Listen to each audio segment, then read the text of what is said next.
Yuk, udah mulai. Let's go.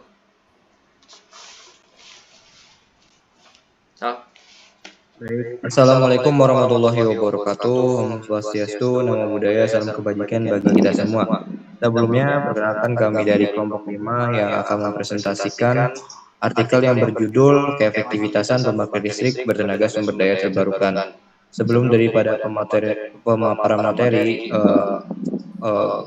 perkenalkan nama-nama anggota dari kelompok 5, yaitu yang pertama saya sendiri, Faisal Zikir Ramdhani. Saya selaku moderator yang akan menemani pemaparan materi kali ini. Untuk selanjutnya teman saya. Perkenalkan, nama saya Kakak Pratama L. Saya Nova Mediansyah. Saya Muhammad Kevin Febrian Wibowo. Saya Helmi Andrian Rukmana.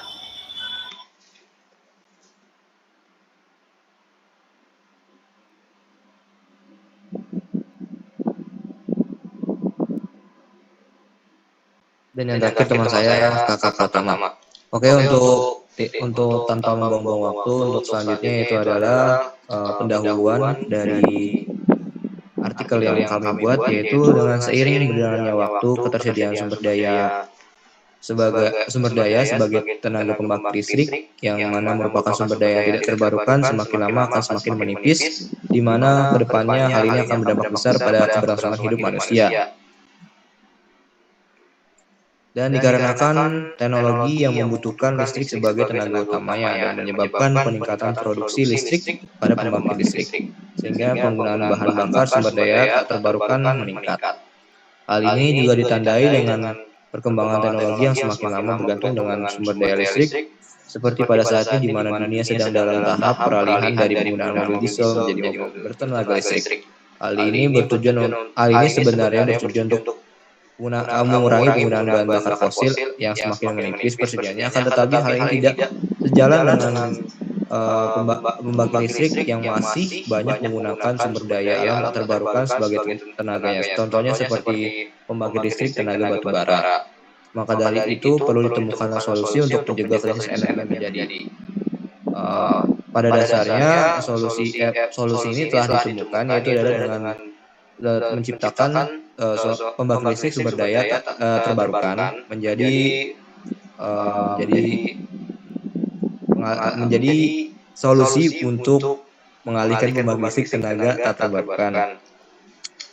Maka dari itu dalam artikel ini akan menjelaskan mengenai keefektivitasan dan hal-hal yang berkaitan dengan pembangkit listrik tenaga sumber daya terbarukan dan dampak-dampak yang ditimbulkan dari pembangkit listrik bertenaga sumber daya terbarukan.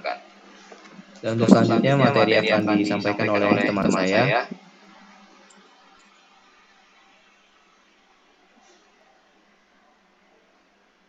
Oke, di sini saya akan membacakan pembahasannya. Pembangkit listrik tenaga terbarukan diharapkan menjadi solusi untuk mengatasi masalah krisis energi yang akan terjadi pada saat ketersediaan energi tak terbarukan sudah mulai menipis. Sumber daya terbarukan terdapat beberapa macam seperti sumber daya angin, air, surya panas, bumi, dan lain-lain. Dan hampir semua energi yang terbarukan sudah dapat dijadikan energi untuk pembangkit listrik. Berikut adalah beberapa macam pembangkit listrik bertenaga sumber daya terbarukan beserta dengan fungsi, keunggulan, dan cara kerjanya. Oke, next. Yang pertama ada pembangkit listrik tenaga surya. Energi matahari atau sun energy adalah energi yang dihasilkan dari pancaran sinar matahari, adalah energi terbesar yang ada di bumi. Sinarnya dapat membantu untuk kehidupan makhluk hidup.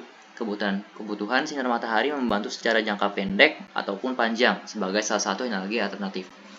Pembangkit listrik tenaga surya atau PLTS adalah pembangkit listrik yang merubah energi surya dikonversi menjadi energi listrik. Tenaga surya dapat dilakukan contohnya seperti menggunakan panel surya atau dapat melalui pembangkit listrik tenaga surya yang terhubung ke jaringan listrik. Kelebihannya, yang pertama, energi yang ramah lingkungan. Memanfaatkan energi matahari sebagai untuk pasokan listrik tidak merusak ekosistem lingkungan dan mengganggu kehidupan makhluk hidup. Yang kedua, energi terbarukan. Energi matahari termasuk ke dalam energi terbarukan yang bersumber sendiri dari matahari. Penggunaan energi matahari tidak akan habis karena terbentuk dari proses alam yang berkelanjutan. Untuk kekurangannya ada 3. Yang pertama ada tidak tetap. Energi surya bergantung kepada adanya panas matahari. Jika matahari bersinar terang, maka proses konversinya akan maksimal. Tetapi jika cuaca sedang tidak panas atau mendung, itu dapat mengganggu proses konversi matahari menjadi tidak maksimal. Yang kedua ada memakan banyak lahan. Penggunaan energi surya contohnya diterapkan kepada panel surya. Ukuran panel surya yang lumayan besar membutuhkan lahan yang cukup untuk mendapatkannya. Maka dari itu lebih mempertimbangkan untuk memakai panel surya, tetapi ada solusinya dan menempatkannya di atap rumah. Yang ketiga, material. Panel surya membutuhkan bahan material yang langka diproduksi. Dengan itu, pemasangan panel surya akan dikenakan biaya yang cukup mahal dikarenakan kelangkaan material. Cara kerjanya sel surya dimulai dari partikel yang disebut foton, adalah partikel sinar matahari yang sangat kecil. Ketika foton menghantam atom semikonduktor sel surya sehingga dapat menimbulkan energi surya yang besar untuk memisahkan elektron dari struktur atomnya. Elektron yang terpisah dan bermuatan negatif akan bergerak bebas pada daerah pita konduksi bahan semikonduktor, sehingga atom yang kehilangan elektron akan mempunyai struktur berongga yang disebut lubang yang bermuatan positif. Oke, next. Daerah semikonduktor yang mempunyai elektron bebas membawa muatan negatif bertindak sebagai donor elektron, disebut semikonduktor tipe N. Sedangkan daerah lubang semikonduktor yang menerima elektron disebut semikonduktor tipe N tipe PDI. Perpotongan antara daerah positif dan negatif akan menimbulkan energi yang menyebabkan elektron dan hole bergerak berlawan arah.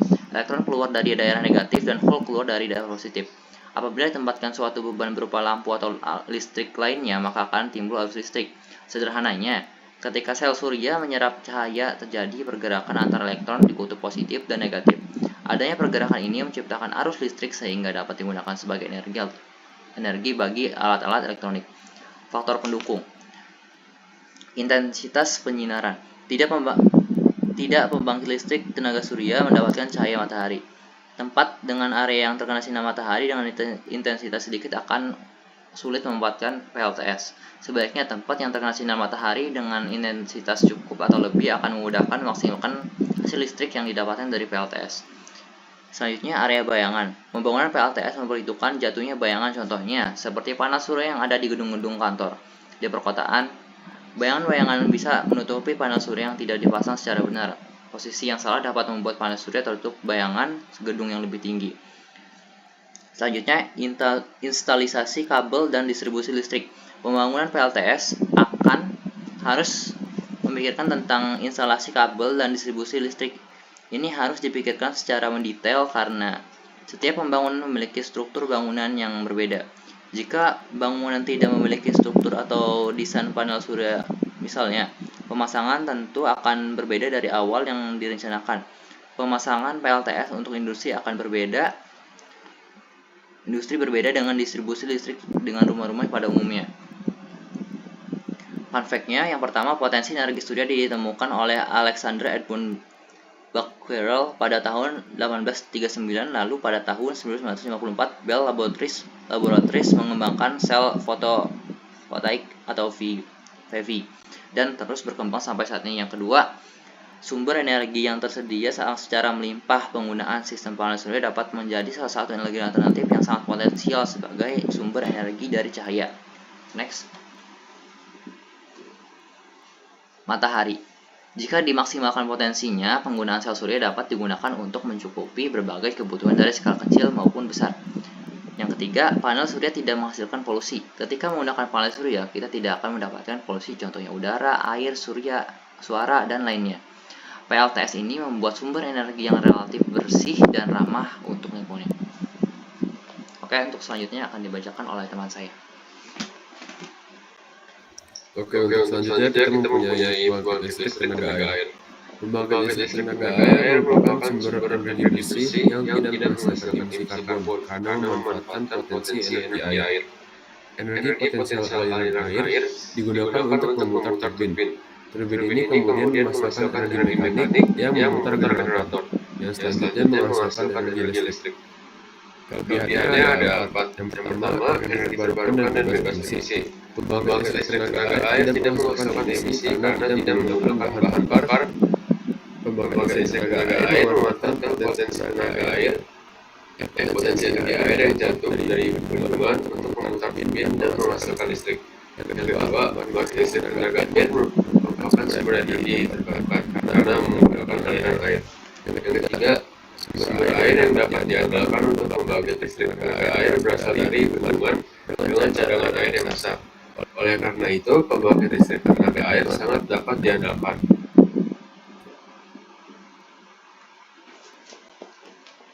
Di angin atau energi matahari.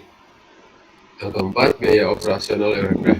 Biaya operasional pembangkit listrik tenaga air yang murah dan ketahanan infrastruktur yang tinggi dibandingkan dengan sumber energi lainnya. Kekurangannya ada 3. Dampak terhadap lingkungan. Pembangunan bendungan pembangkit listrik tenaga air dapat merusak lingkungan dan ekosistem sekitar. Pembangunan bendungan mengubah aliran alami air, mempengaruhi pergerakan dan migrasi hewan air serta reproduksinya. Hal itu dapat memusnahkan beberapa spesies. Yang kedua, relokasi pemukiman. Proyek pembangunan tangki skala besar di pemukiman dan relokasi bangunan dan rumah yang ada. Ada beberapa kasus koloni terendam banjir di waduk. Yang ketiga, dipengaruhi oleh perubahan iklim. Sumber energi utama pembangkit listrik tenaga air adalah air. Permasalahannya, perubahan iklim dapat mempengaruhi siklus air, seperti berkurangnya curah hujan atau bahkan kekeringan. Jika debit air berkurang akibat perubahan iklim, hal ini juga akan mempengaruhi kinerja PLTA. Dan ada faktor pendukung. Pembangunan PLTA mempunyai faktor pendukung, antara lain waduk, bendungan, saluran air, pengisian reservoir, saluran pembuangan, turbin hidrolik, genset, pembangkit listrik, dan masih banyak lagi faktor pendukung lainnya. Cara kerja pembangkit listrik tenaga air adalah pembangkit listrik tenaga air merupakan sumber energi bersih yang tidak menghasilkan emisi karbon karena memanfaatkan potensi energi air. Energi potensial aliran air digunakan untuk memutar turbin. Turbin ini kemudian menghasilkan energi mekanik yang memutar generator yang selanjutnya menghasilkan energi listrik. Oke, selanjutnya akan dilanjutkan oleh teman saya.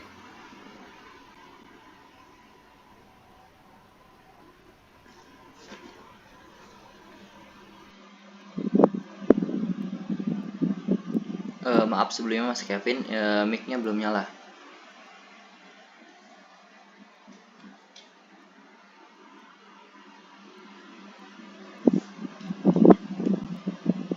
Mas Kevin, mic-nya Mas Kevin.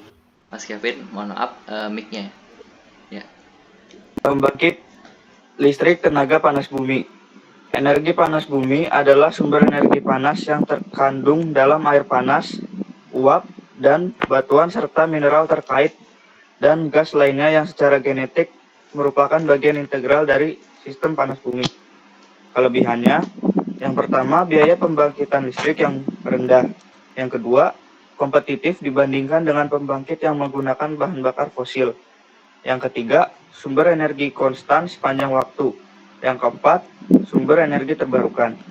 Kekurangannya, yang pertama, pembangkit listrik panas bumi hanya bermanfaat ketika panas bumi aktif. Yang kedua, pembangkit listrik panas bumi membutuhkan biaya yang mahal. Yang ketiga, pembangunan pembangkit listrik panas bumi dapat mempengaruhi keseimbangan tanah yang ada di sekitar. Cara kerja pembangkit listrik tenaga panas bumi melibatkan penggunaan panas untuk memutar turbin yang menghasilkan listrik. PLTP menggunakan fluida panas dari sumber panas bumi untuk memutar turbin. Turbin ini kemudian memutarkan generator, lalu dapat menghasilkan listrik. Untuk bisa memperoleh fluida perpindahan panas, terlebih dahulu harus dilakukan pengeboran sumur produksi panas bumi di lokasi yang memiliki potensi panas bumi. Kedalaman pengeboran biasanya 1.500 hingga 2.500 meter. Pada kedalaman tersebut, fluida panas bumi yang digunakan untuk PLTP bukan berasal dari air permukaan, melainkan dari sumur panas bumi. Setelah dilakukan pengeboran, fluida panas yang ada pada sumur panas,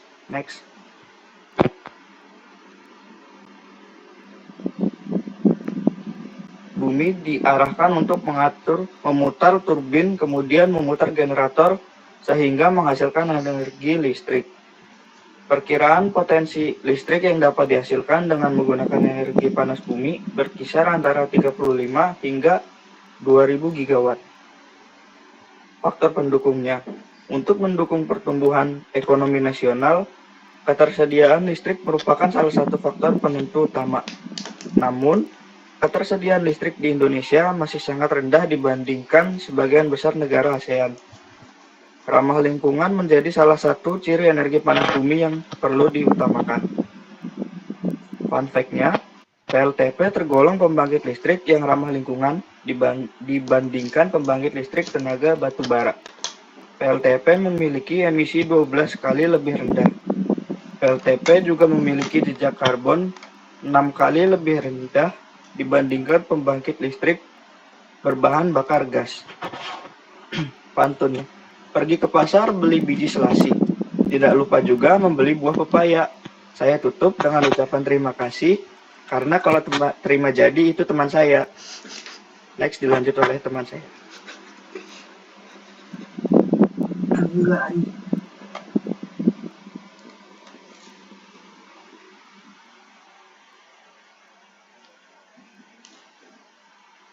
Baik, izin masuk untuk menjelaskan pembangkit listrik tenaga bayu. Pembangkit listrik tenaga bayu atau bisa disebut pembangkit listrik tenaga dingin merupakan pembangkit listrik yang memanfaatkan energi angin sebagai untuk menghasilkan listrik.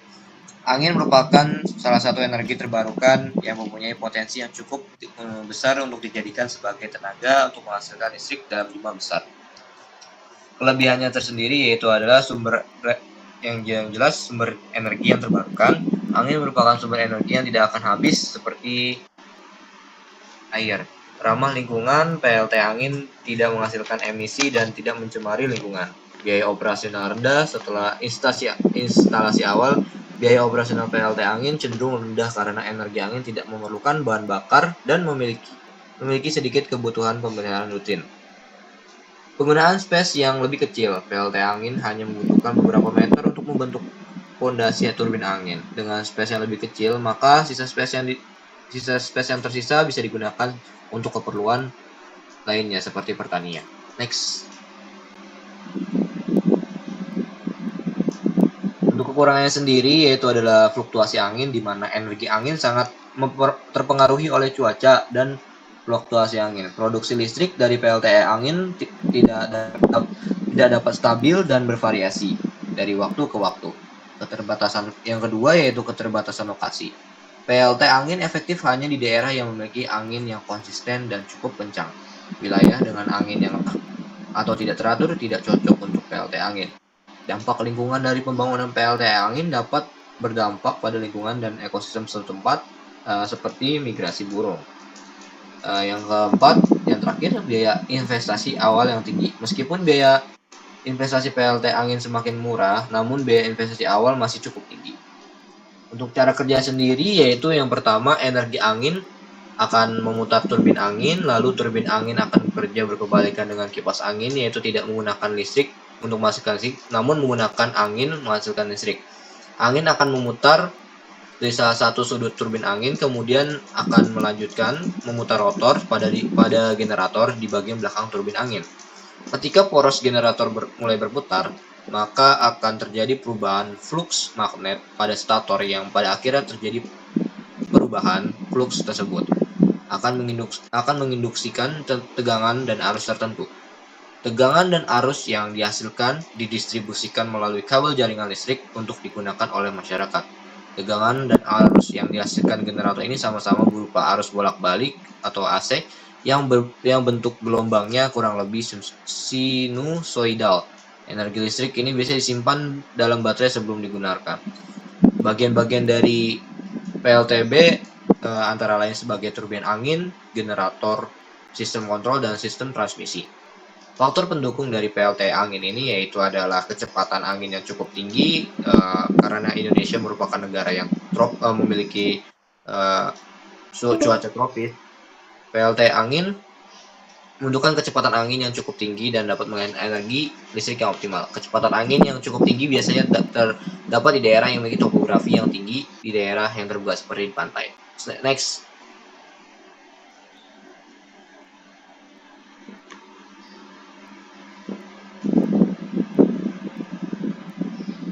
lokasi yang sangat penting membangun PLT angin. Lokasi yang tepat harus memiliki kecepatan angin yang cukup tinggi. Dan fun fact dari pembangkit listrik tenaga angin ini, pembangkit listrik ini ditemukan pada abad ke-19 oleh P. Lacour di Denmark. Oke, untuk selanjutnya mungkin bisa dipercepat penjelasannya karena kita hanya memiliki waktu 15 menit lagi. Terima kasih.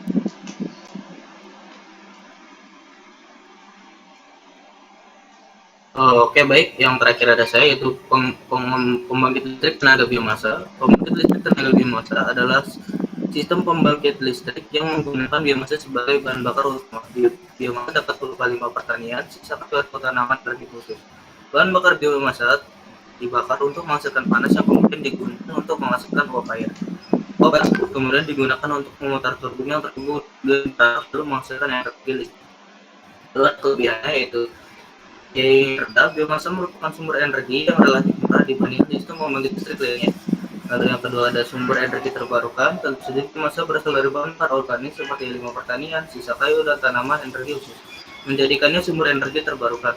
Lalu yang ketiga ada pengurangan emisi gas rumah kaca. Pembangkit listrik biomasa dapat membantu mengurangi emisi gas rumah kaca karena karbon dioksida yang dilepaskan selama pembakaran diimbangi oleh karbon dioksida yang diserap oleh tanaman selama pertumbuhannya. Lalu selanjutnya ada pengolahan limbah. Pembangkit listrik biomasa memberikan solusi untuk pembuangan limbah pertanian dan bahan bakar organik lainnya sehingga mengurangi dampak lingkungan dari akumulasi limbah. Lalu yang kelima, cadangan sumber daya yang besar. Sumber daya biomasa berlimpah dan tersedia secara luas sehingga menjamin pasokan bahan bakar yang berkelanjutan untuk pembangkit listrik. Lalu yang terakhir untuk faktor pendukung yaitu teknologi pemrosesan yang sederhana. Teknologi yang diperlukan untuk pembangkit listrik biomasa relatif sederhana dan tidak memerlukan infrastruktur yang rumit. Lalu ada kekurangannya. Yang pertama, ketersediaan bahan bakar yang terbatas. Ketersediaan bahan bakar biomasa dapat terbatas terutama di wilayah yang permintaan produk pertanian tinggi atau sumber daya biomasanya langka seperti perkotaan. Lalu ada kadar air yang tinggi. Bahan bakar biomasa seringkali memiliki kadar air yang tinggi sehingga dapat mengurangi efisiensi energi dan meningkatkan biaya transportasi dan penyimpanan. Lalu yang ketiga ada kebutuhan makan dan air. Tanaman biomasa memerlukan sumber daya lahan dan air untuk budidaya dapat bersaing dengan produksi pangan dan penggunaan lahannya. Lalu yang keempat ada emisi dan polusi udara. Pembakaran benda dapat melepaskan polutan seperti partikel nitrogen oksida dan senyawa organik hingga berkontribusi terhadap polusi udara. Lalu yang terakhir ada perdebatan tentang netralitas karbon. Netralitas karbon pada pembangkit listrik biomasa menjadi bahan perdebatan karena emisi karbon dari pembakaran biomasa mungkin tidak sepenuhnya dapat diimbangi oleh karbon yang diserap selama pertumbuhan tanaman. Lalu ada tahap kerja pembangkit listrik tenaga biomasa. Prinsip kerja sistem pembangkit listrik biomasa adalah sebagai berikut. Pertama, bahan bakar tersebut dibakar menghasilkan energi panas. Energi panas ini digunakan untuk membuat air menjadi uap air di dalam boiler. Uap bertekanan tinggi kemudian mengalir melalui turbin sehingga menyebabkan turbin berputar. Turbin yang berputar dihubungkan dengan generator yang mengubah energi mekanik menjadi energi listrik. Prosesnya dapat diringkas seperti berikut. Pembakaran bahan bakar biomasa, lalu di pembangkit energi panas, kemudian pembangkitan uap, kemudian perputaran turbin, lalu yang terakhir ada pembangkit energi listrik. Lalu ada beberapa faktor pendukung. Yang pertama, dukungan dan kebijakan dari pemerintah. Pemerintah dapat memberikan insentif subsidi dan peraturan untuk mendorong pengembangan dan penggunaan energi biomasa. Yang kedua, target energi terbarukan. Banyak negara telah menetapkan target energi terbarukan yang menciptakan lingkungan yang mendukung pertumbuhan pembangkit listrik biomasa. Lalu yang ketiga, kemajuan teknologi. Keempat, ada manfaat pengolahan limbah. Dan kelima, pembangunan ekonomi lokal. Lalu yang terakhir ada faktor penghambat. Faktor penghambatnya itu teknologi. Masalah utama dalam pengembangan energi terbarukan adalah kurangnya teknologi yang matang dan efisiensi menghasilkan listrik dari biomasanya. Perkembangan teknologi yang lebih baik diperlukan untuk meningkatkan efisiensi dan mengurangi produksi. Lalu yang kedua ada pendanaan. Pengembangan pembangkit listrik tenaga biomasa membutuhkan investasi yang besar. Saat ini sebagian besar proyek energi terbarukan masih mengandalkan dana pribadi, termasuk PT Energi Masa Indonesia (EBI) yang merupakan perusahaan PT Energi Manajemen Indonesia (MEI). Dibutuhkan lebih banyak dukungan keuangan dari pemerintah dan sektor untuk mendukung pertumbuhan sektor ini. Tiga ada perizinan dan regulasi. Proses perizinan dan regulasi yang kompleks dan lambat juga menjadi faktor penghambat dalam pengembangan pembangkit listrik tenaga biomasa. Diperlukan upaya untuk menyederhanakan dan mempercepat proses perizinan agar investasi dalam energi terbarukan lebih menarik bagi para investor. Lalu yang terakhir ada kesadaran dan pemahaman masyarakat. Masyarakat perlu memiliki pemahaman yang lebih baik tentang manfaat dan potensi energi biomasa sebagai sumber energi yang ramah lingkungan. Peningkatan kesadaran masyarakat dapat membantu mengatasi beberapa kendala dalam pengembangan energi biomasa seperti masalah lahan dan konflik sosial. Lalu untuk pantunnya, di sini ada saya yaitu jalan-jalan ke Balikpapan, jangan lupa ngajak kawan, maafkan semua kekurangan karena kelebihan ada di Rizky Febrian. Ya, terima kasih.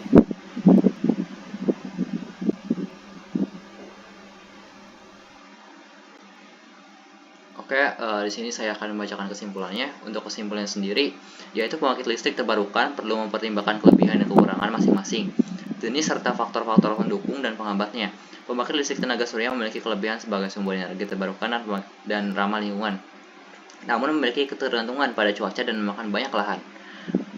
Pembangkit listrik tenaga air memiliki kelebihan sebagai sumber energi terbarukan, andal dan biaya operasional murah, tetapi memiliki dampak lingkungan dan penggusuran organisasi.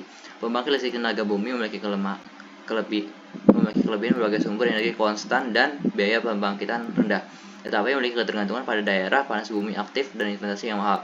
Pembangkit listrik tenaga angin memiliki kelebihan dan sumber daya energi terbarukan, ramah lingkungan, biaya operasional rendah, dan penggunaan ruang yang lebih kecil, tetapi memiliki wabah angin. Pembangkit listrik tenaga biomasa memiliki kelebihan berbagai sumber energi terbarukan, biaya rendah, pengurangan emisi gas rumah kaca, pengelolaan limbah, dan cadangan sumber daya yang besar, tetapi memiliki kendala teknologi yang belum matang, pendanaan, perizinan, dan regulasi yang kompleks, serta kesadaran pemahaman masyarakat. Oleh karena itu, dalam memilih jenis pembangkit listrik terbarukan yang akan digunakan, perlu mempertimbangkan kelebihan dan kekurangan masing-masing, jenis serta faktor-faktor pendukung dan penghambatnya. Di sini saya akan membacakan pantunnya, yaitu Faisal memasak beras. Saat dimakan terasa panas, jadi murid tidak boleh malas, maka dari itu harus rajin mengerjakan tugas. Oke, selanjutnya akan penutup dibawakan oleh Faisal. Terima kasih. Bentar, Sal. Sebelum penutup, saya Novel juga ingin membacakan pantun. Hari Kamis bersih-bersih, pasang bendera biar berkibar. Cukup sekian dan terima kasih. Maaf jika presentasinya panjang lebar. Dah, tutup Sal. Baik. Oke, mungkin cukup sekian dari presentasi dari kelompok kami. Saya juga punya pantun. Ada si kakak beli nutrisari, minumnya bareng si Rizky. Jika ada yang kurang dimengerti, ya tolong perhatikan lagi. Mungkin segitu saja dari saya. Saya selaku moderator mohon maaf apabila presentasi kami masih ada yang salah, karena sesungguhnya kesempurnaan ini milik Tuhan, kesalahan datang dari kami. Cukup sekian dari kami. Wassalamualaikum warahmatullahi wabarakatuh.